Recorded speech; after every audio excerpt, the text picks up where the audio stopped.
saat mereka akan berdiri, maka ketahuilah perekonomian, ya, pasar dunia, ya, bahan pangan, segala barang-barang kebutuhan akan dikuasai. Nah, kalau mereka sudah menguasai itu semua, maka kita sebagai anak-anak Tuhan, apa yang harus kita perbuat? Ini yang perlu untuk kita ketahui, ya. Intinya jangan pernah tunduk akan dunia ini, ya. Oke, saya akan bacakan. Demikian firman Tuhan. Sungguh, aku berfirman bagimu, komunis berdiri di seluruh bumi ini, sampaikanlah. Oke, sebelum saya lanjut, saya mau ingatkan, ya. Ini beberapa waktu lalu, ya mungkin ada beberapa saudara juga yang ikut juga dan menonton ini, ya. Pernah dikatakan kalau apa yang saya sampaikan itu adalah copy paste atau menciplak. Karena posisi saya membaca seperti ini, ya. Nah, saya sampaikan kepada saudara, saya tidak akan pernah menciplak apa yang Tuhan sampaikan melalui orang lain. Ya. Nah, karena saya berdosa kalau saya menyampaikan sesuatu kepada saudara, saya katakan Tuhan berfirman kepada saya, sementara tidak, ya. Jadi ini murni Tuhan berfirman. Nah, kenapa saya harus membaca? Karena ada yang katakan buktinya dia membaca, ya. Nah, karena di saat dia berfirman, makanya saya buat tanggalnya. Itu posisi selalu di dalam kepenuhan akan kuasa ilahi, ya. Nah, di saat kepenuhan akan kuasa ilahi, maka di situ Tuhan akan berfirman. Bagaimana caranya berfirman? Di Sabtu lalu saya sudah jelaskan kepada saudara bagaimana ciri-ciri fisik, ya, yang Tuhan nyatakan. Nah, di saat dia berfirman, ya kan saya catat supaya tidak lupa, ya, karena kan banyak kalimat seperti ini ada berapa lembar ini nih, ya, ada 5 lembar.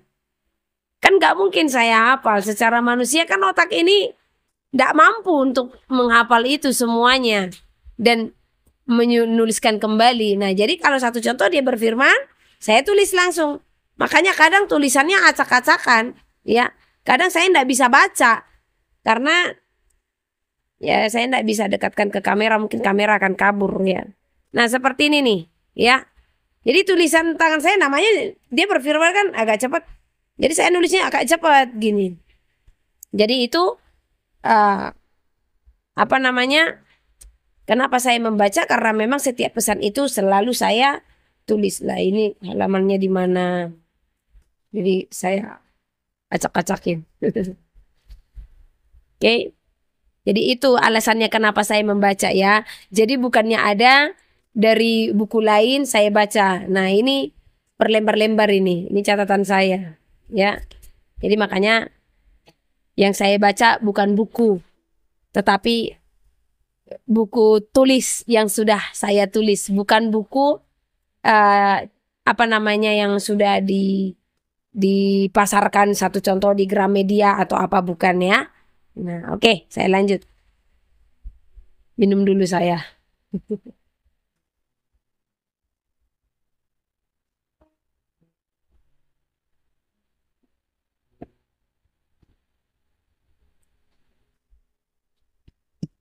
Oke. Sungguh aku berfirman bagimu, komunis berdiri di seluruh bumi ini, sampaikanlah. Haleluya, hosana, hosana, hosana, hosana. Sudah bangkit binatang yang dari bumi ini. Zaman sudah di ujung. Peristiwa-peristiwa besar akan terjadi. Sebab aku telah bernubuat bagimu. Sudah tiba masanya. Bumi ini berdiri di atas pimpinan-pimpinan yang telah dinubuatkan. Berdiri atas bumi yang memegang kekuasaan di atas bumi untuk menyatakan nubuatan tergenapi. Nah, pemimpin-pemimpin inilah yang telah dimaksudkan dalam kitab nubuatan. dalam kitab nubuatan itu di kitab apa? Kitab Wahyu, ya. Jadi Tuhan berfirman, kalau raja-raja yang dikatakan dalam Wahyu itu sudah mulai memperlihatkan jati diri mereka yang sesungguhnya, ya. Jadi kalau dikatakan raja, karena zaman dahulu kan raja. Tapi kalau zaman sekarang kan ya presiden atau apa segala, pokoknya pemimpin-pemimpin lah, ya. Nah, jadi kalau kita baca kitab Wahyu, ya, raja-raja itu siapa dan bagaimana dan apa peran mereka di dalam bumi, ya. Nah, jadi mereka telah berdiri untuk memberikan peraturan-peraturan yang memberatkan umat manusia untuk berdiri di atas kekuatannya sendiri, di atas kemampuannya, kira-kira seperti itu, ya. Namun pahlawan pun ikut gentar di saat mereka telah berdiri, sebab kuasa di tangan mereka yang telah menyatakan diri sebagai penguasa atau Tuhan atas seluruh bumi. Jadi kalau dikatakan, ya, akan banyak yang menyatakan diri bahkan sebagai Tuhan, artinya sebagai penguasa, ya. Jadi dunia ini sekarang sudah dipegang oleh orang-orang yang memang memiliki hati untuk berkuasa, yang hendak menguasai bumi. Nah, jadi nantinya kita tidak bisa berdiri dengan kemampuan kita. Jadi benar-benar total kontrol akan terjadi akan seluruh bumi. Jadi mau saudara bisa atau saudara mampu melakukan segala sesuatu, itu semua akan dibatasi. Itu kelak yang akan menjadi agenda atas seluruh umat di seluruh bumi ini, ya. Nah, makanya di sini pentingnya kita untuk berdoa, dan memang itu harus terjadi sebagai penggenapan daripada kitab nubuatan, ya. Nah, bahkan dikatakan pahlawan pun turut gentar. Pahlawan ini siapa? Pahlawan ini adalah orang-orang, ya, yang memang mereka merasa kuat dan mampu. Kalau di dalam kekristenan, ya, pahlawan-pahlawan ini siapa? Orang-orang yang merasa kuat di dalam Tuhan. Tetapi kalau masa itu sudah di depan mata, bahkan mereka pun ikut gentar, ya. Tapi janganlah di dalam kegentaran itu saudara jadi terjatuh, ya. Saya sendiri kalau membayangkan masa penganiayaan, ya, walaupun saya katakan saya siap martir, tapi kalau membayangkan masa aniaya itu, jujur ada kegentaran di dalam hati walaupun saya telah siap, ya.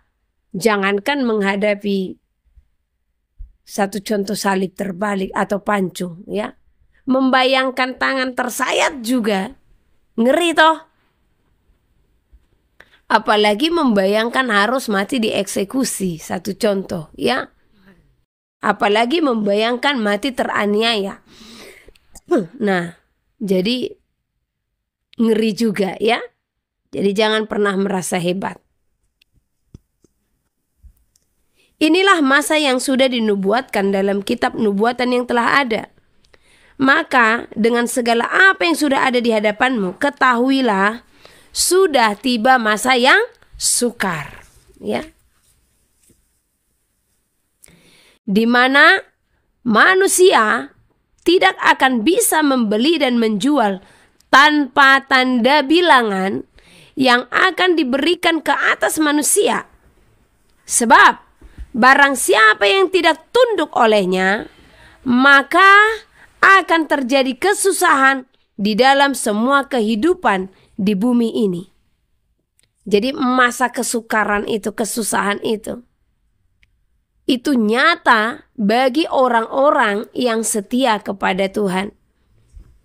Di mana kalau tanda bilangan itu dinyatakan dan kita tidak tunduk akan peraturan itu, maka kesusahan itu akan terjadi, ya.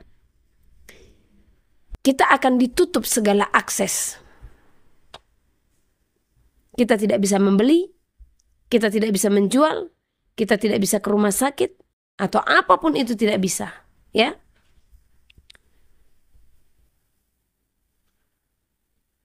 Saya ulang, jadi masa kesukaran tadi dikatakan, di mana manusia tidak akan bisa membeli dan menjual tanpa tanda bilangan yang akan diberikan ke atas manusia.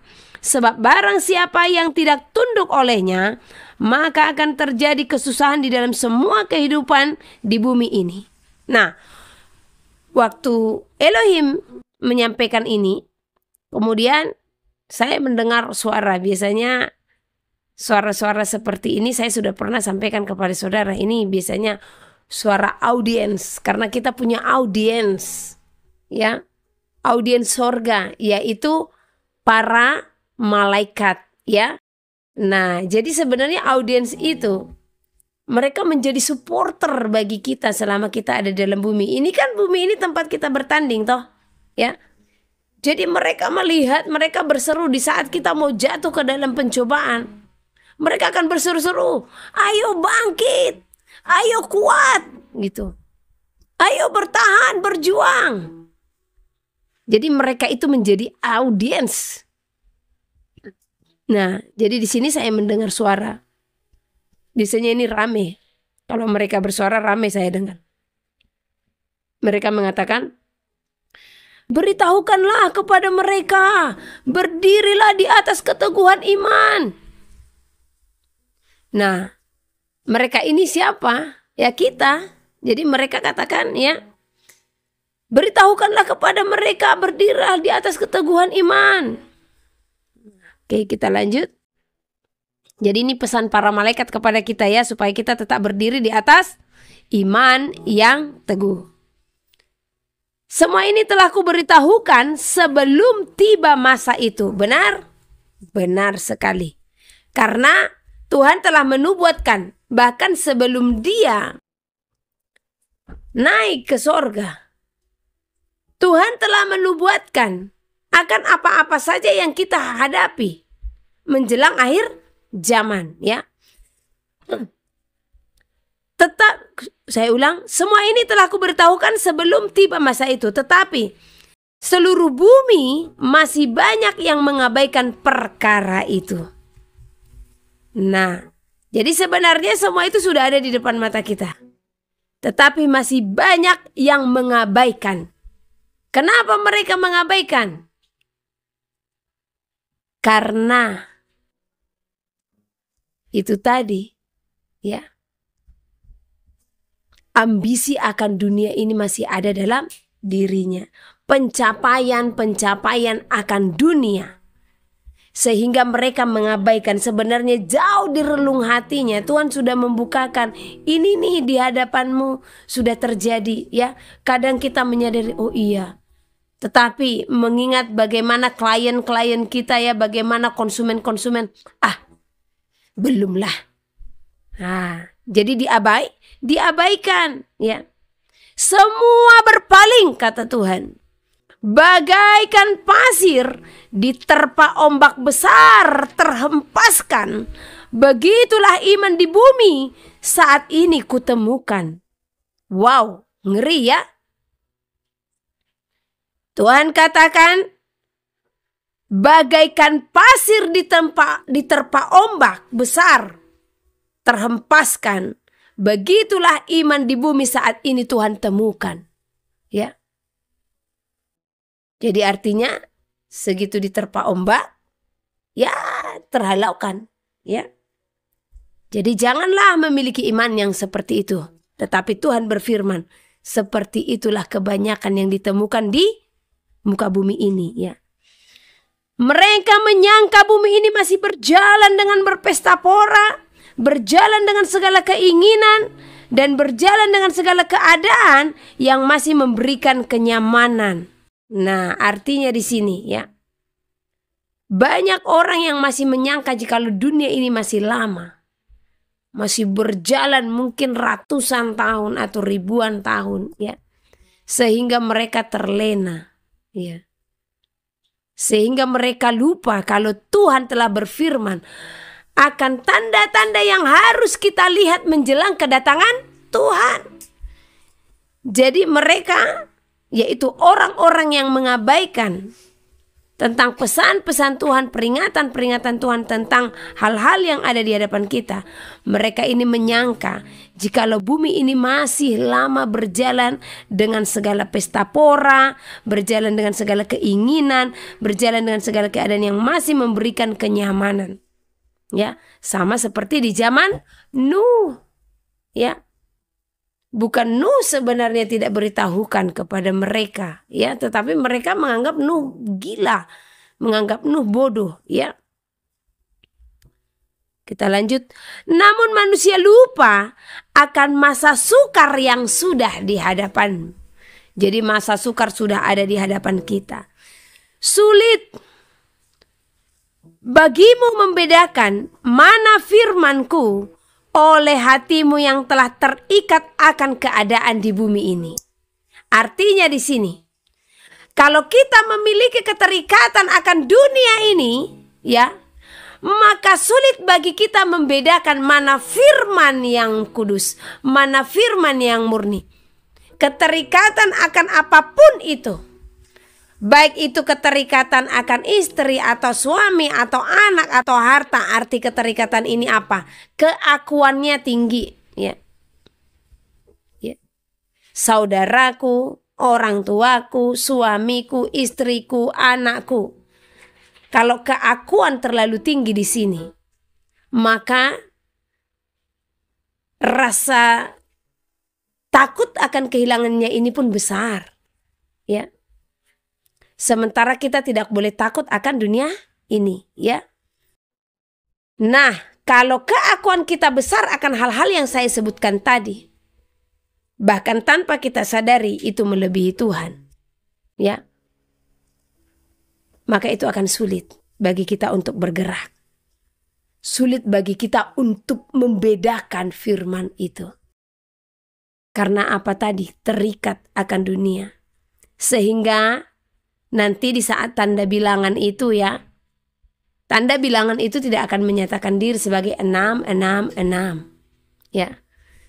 Nah, di sini nanti akan banyak orang yang gagal karena mereka terikat akan dunia. Satu contoh, dia seorang pebisnis atau dia seorang pegawai, ya, dalam perusahaan.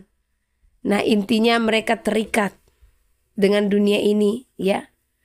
Nah, jikalau peraturan itu berlaku, maka bisa jadi mereka mengatakan itu hanya sebatas kemajuan teknologi. Hati-hati di sini, ya. Jangan sampai saudara merasa itu hanya sebatas kemajuan teknologi.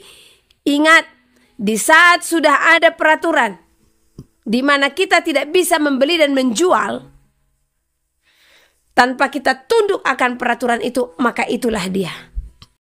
Jadi kalau saudara mengatakan kalau itu hanya sebatas kemajuan teknologi, karena apa? Karena keterikatan saudara tadi, sehingga tidak bisa membedakan mana firman Tuhan. Ya, makanya Tuhan katakan di sini, sulit bagimu membedakan mana firman-Ku oleh hatimu yang telah terikat akan keadaan di bumi ini. Sulit bagimu mengetahui sesungguhnya masa sukar sudah di hadapanmu umat manusia. Sulit dan sukarlah bagi umat manusia melihat sudah tiba masanya bumi ini harus berlalu. Pantas ya, 2024 Tuhan katakan masa sulit, ya. Sulitnya itu terlebih di mana? Ya. Sulit untuk mengenali Tuhan, sulit untuk mengenali kehendaknya, sulit untuk mengenali zaman, ya. Nah, ini semua kata sulit-sulit ini. Sulit bagi umat manusia untuk berdiri di atas dasar firman yang suci. Sulit bagi umat manusia mencari keselamatan di dalam hati yang tulus dan murni. Apa artinya? Orang mau mencari keselamatan, tetapi mereka sulit untuk tulus dan murni, ya. Maunya mencari keselamatan itu jangan ada kesusahan lah. Enak sekali kita. Tuhan pun memberikan keselamatan itu dengan pengorbanan. ya, maka kita pun mencapai keselamatan itu dengan pengorbanan juga. Ya. Jadi di sini Tuhan berfirman, sulit bagi umat manusia mencari keselamatan di dalam hati yang tulus dan murni. Karena itu tadi yang saya katakan. Umat manusia maunya selamat, tetapi maunya jangan ada kesusahan. Ya. Dan maunya instan. Kita lanjut. Sungguh sulit bagi manusia untuk mencari kebenaran yang sejati. Sebab mereka telah berdiri dan terikat akan filsafat manusia. Keren. Kalau yang ini saya kembalikan lagi kepada saudara. Ya. Saya akan garis bawahi dulu mana yang saya sudah baca. Nanti saya lupa. Oke, saya ulang supaya saudara mengerti. Ya. Sungguh sulit bagi manusia untuk mencari kebenaran yang sejati, sebab mereka telah berdiri dan terikat akan filsafat manusia. Ini kembali saya ingatkan saudara, ya. Kita buka dulu 2 Timotius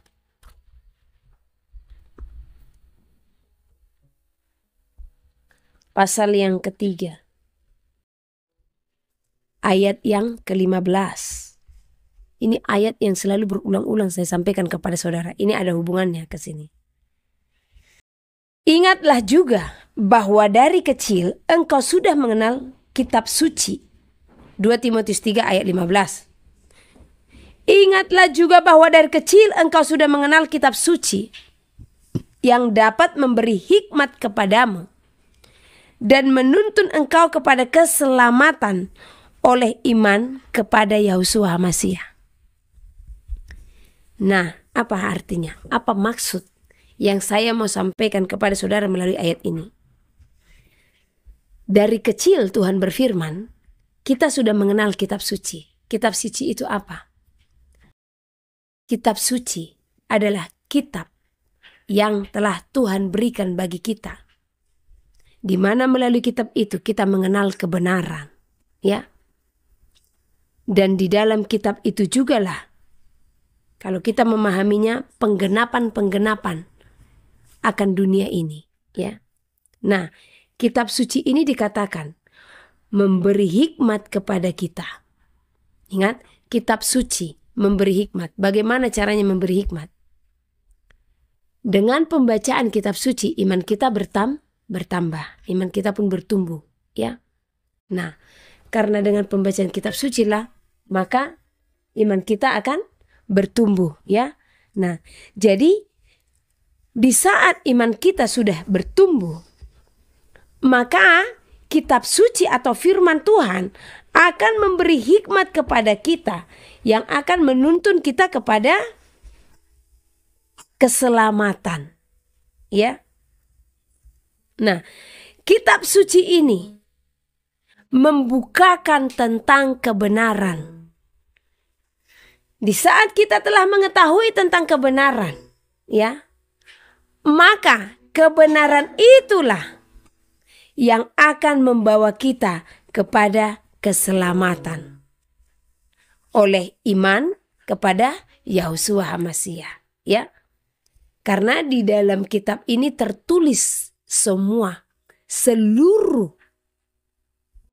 perintah-perintah Tuhan, ya. Seluruh perintah-perintah Tuhan yang harus kita pelajari, yang harus kita taati, sehingga kita memperoleh hikmat. Di saat kita membaca firman Tuhan atau perintah Tuhan, ya, maka kita bisa memperoleh hikmat karena kebenaran telah kita ketahui. Nah, di saat kebenaran kita ketahui, maka itulah yang akan menuntun kita untuk memperoleh keselamatan. Nah, apa hubungannya dengan yang Tuhan katakan tadi? Sungguh sulit bagi manusia untuk mencari kebenaran yang sejati, sebab mereka telah berdiri dan terikat akan filsafat manusia. Ya, beberapa hari lalu saya sharing dengan seorang ibu. sharingnya ini tentang salah satu, saya kembalikan tentang Sabat lah dulu ya. Nah, Sabat itu sebenarnya jatuh di hari apa? Sabtu. Ya. Dan Tuhan berfirman bagi kita, ingat dan kuduskanlah hari Sabat. Ya.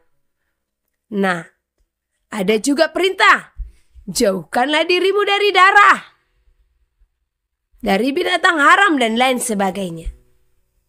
Nah, tetapi si ibu ini berkata, kalau pendetanya bilang seperti ini dan itu.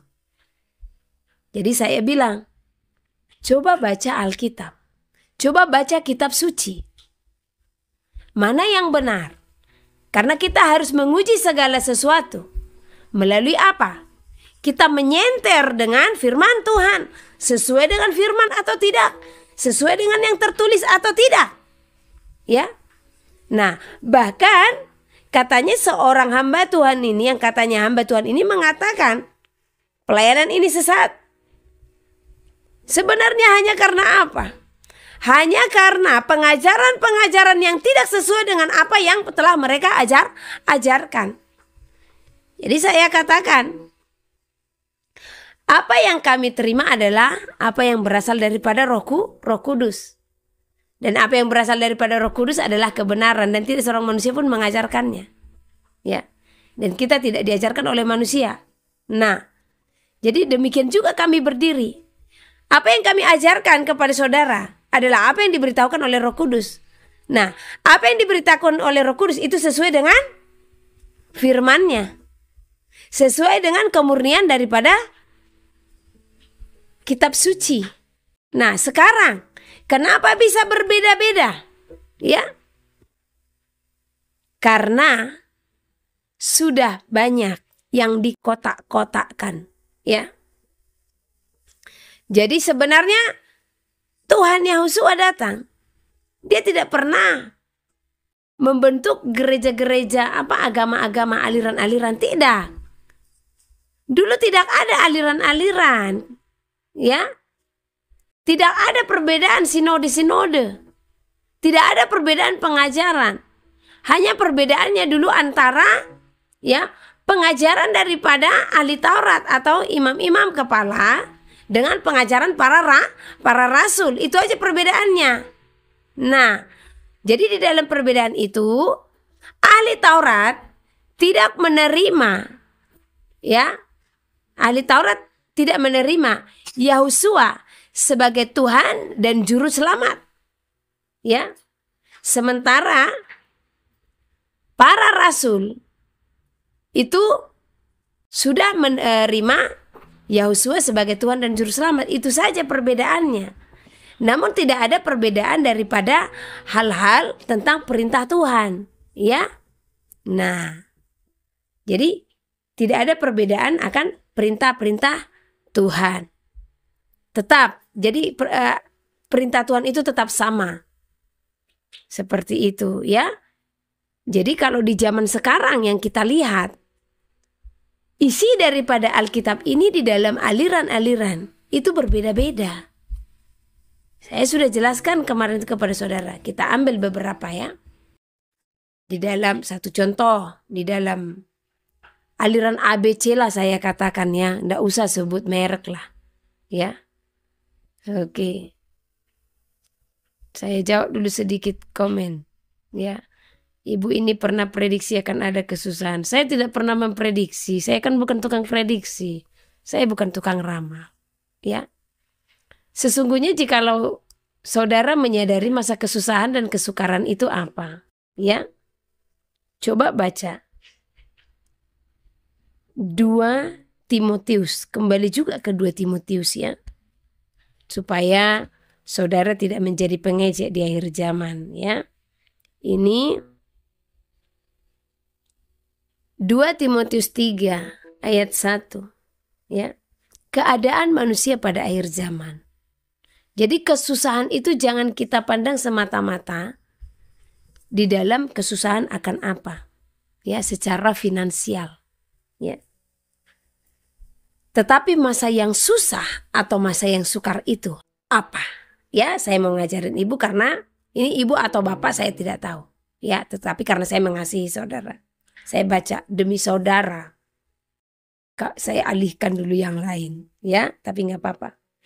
2 Timotius pasal 3 ayat pertama. Ketahuilah bahwa pada hari-hari terakhir akan datang masa yang sukar.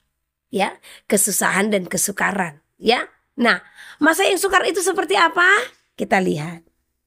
Manusia akan mencintai dirinya sendiri dan menjadi hamba uang. Nah, coba saudara lihat.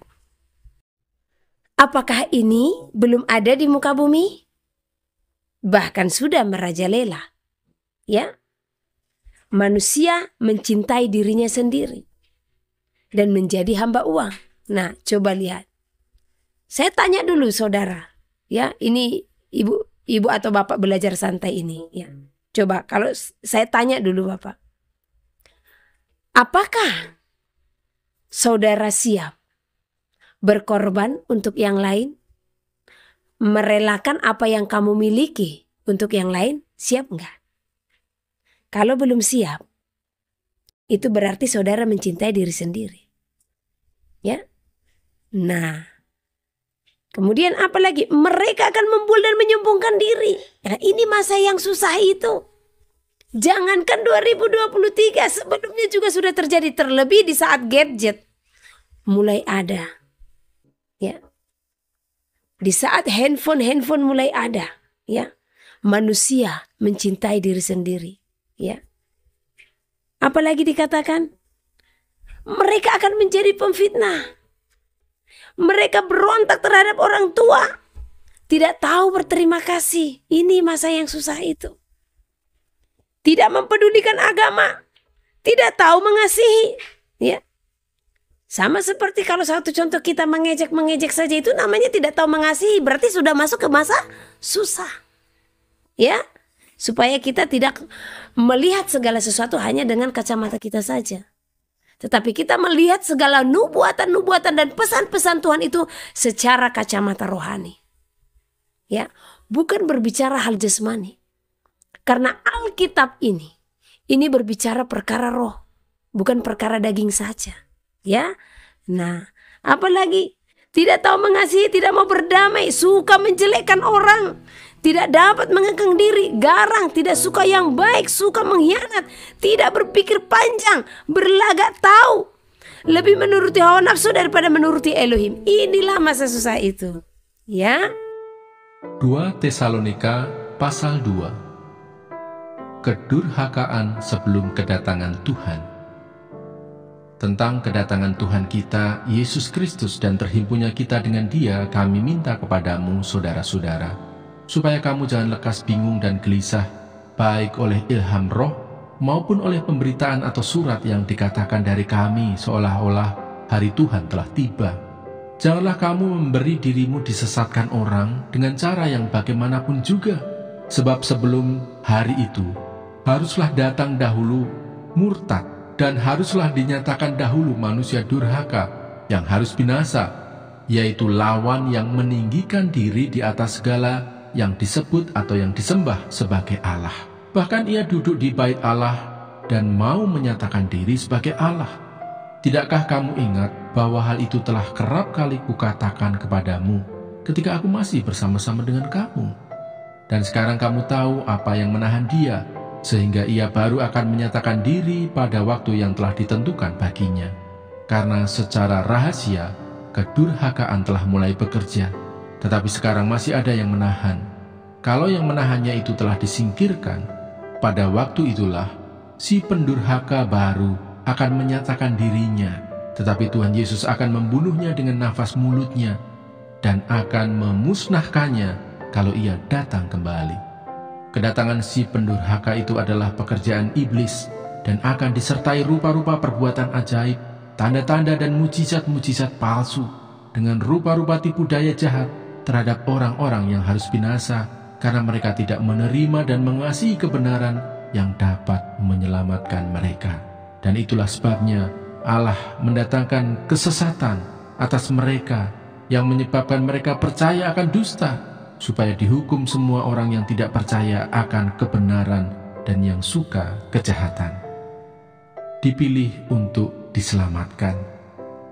Akan tetapi kami harus selalu mengucap syukur kepada Allah karena kamu, saudara-saudara yang dikasihi Tuhan, sebab Allah dari mulanya telah memilih kamu untuk diselamatkan dalam roh yang menguduskan kamu dan dalam kebenaran yang kamu percayai. Untuk itulah Ia telah memanggil kamu oleh Injil yang kami beritakan, sehingga kamu boleh memperoleh kemuliaan Yesus Kristus, Tuhan kita. Sebab itu, berdirilah teguh dan berpeganglah pada ajaran-ajaran yang kamu terima dari kami, baik secara lisan maupun secara tertulis. Dan Ia, Tuhan kita Yesus Kristus dan Allah Bapa kita, yang dalam kasih karunia-Nya telah mengasihi kita dan yang telah menganugerahkan penghiburan abadi dan pengharapan baik kepada kita, kiranya menghibur dan menguatkan hatimu dalam pekerjaan dan perkataan yang baik.